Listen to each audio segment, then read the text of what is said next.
Hey, this is a 65 C10 I just picked up a few days ago, but I wasn't able to get it out of my trailer because I had so much stuff to do. But anyway, finally was able to, and it's been really raining super hard here in Colorado. I was able to get some time to get it out. It actually rolled out of there without having to pull it.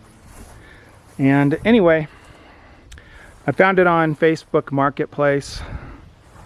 Never actually used that site very much. I always use Craigslist, but anyway, things go for pretty cheap on there. So this 65 doesn't run. It's been sitting for 10 years. Allegedly it had an electrical issue where it would just shut down. He said the lights would flicker and it would shut down, and the guy seemed really honest to me, so I don't have a problem with electrical. It's pretty easy for me. I've done a lot of it. So anyway, I'm going to do the appropriate steps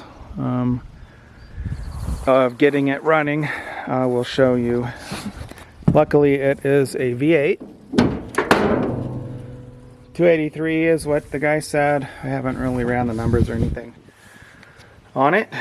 It's not locked up, I know that. Anyway, looks like he put HEI on it at some point, and I actually do really like the 2-barrel carburetor.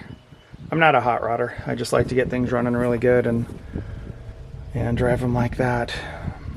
So any kind of economy, plus they run. It's not like it's going to get good a fuel economy, but these things run great when they're running. They're super smooth. I've had a few of these trucks before, and anyway, I'm kind of excited about this one because it does have a little bit of rust down below. As you can see, there's a little coming through here, but it's not terrible.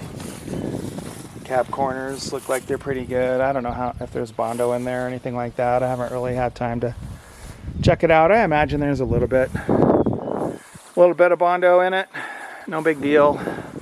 The reason I bought this truck is because I live on this, there's a dirt road out here.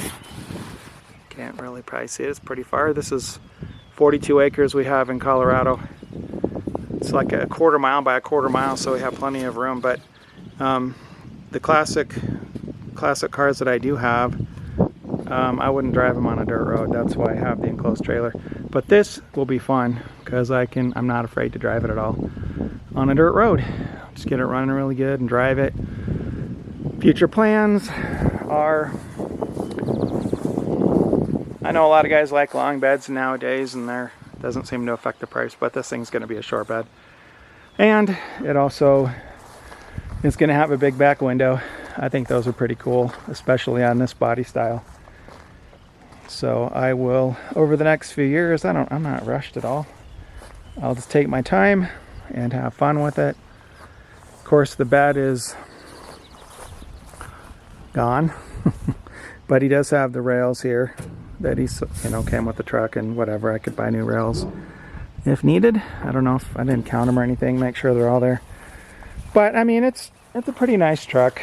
I think these things go for, if they're running, they go for $7,000 to $10,000 these days, which just kills me because I used to be able to buy them for $500 to, back in about 93, I bought I think it was a 63, it was blue and white.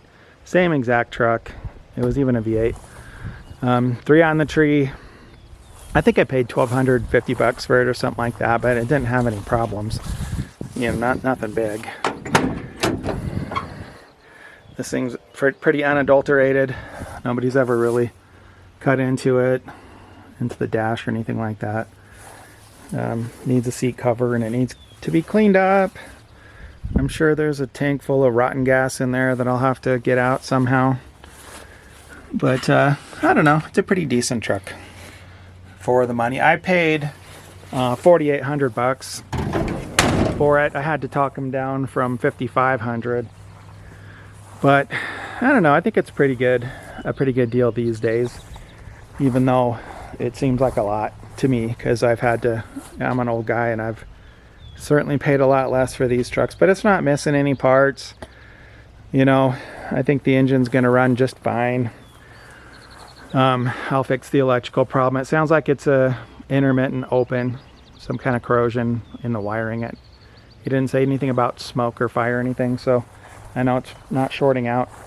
But I'll post that once I find out what's wrong with it. I'm going to, as far as getting it started, I'm going to do it the right way. Some guys I know just pop the air cleaner off and dump a quart of gas in there and throw a battery on it, start cranking it over. That's not the right way to do it.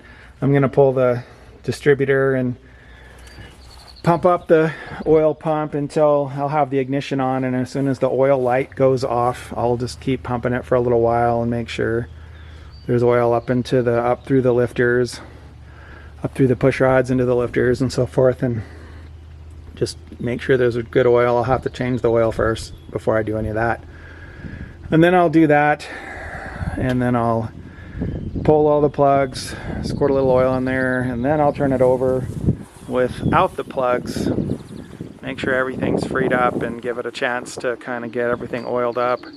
Then I'll put some new plugs in it and see if it'll run. Put a little gas in there, not a lot. I've seen some guys, they pour like half a water bottle of gas in these things. It's psycho. They're gonna like lock it up or something, dump a bunch of gas into one of the cylinders and bend a rod. But you know, no need to do that. Just put a little in there, crank her over, get it running, see how she does. It'll just be a fun driving it around truck. It's pretty good. It's not that bad. Pretty decent truck, really. I think the guy I bought it from really liked it. He had it for a long time. Somebody painted it back in the... I have a receipt. Somebody paid like $7,700 to get it painted back, I think in the 90s. I can't remember how it has. This truck has the Protecto plate too, which is pretty cool. And the original owner's manual, things like that. So, I don't know. Not a bad deal. I like it. I like this body style of trucks. I wanted to hurry up and get one before they were so expensive I couldn't even afford one. Anyway, that's the truck. Have a good one.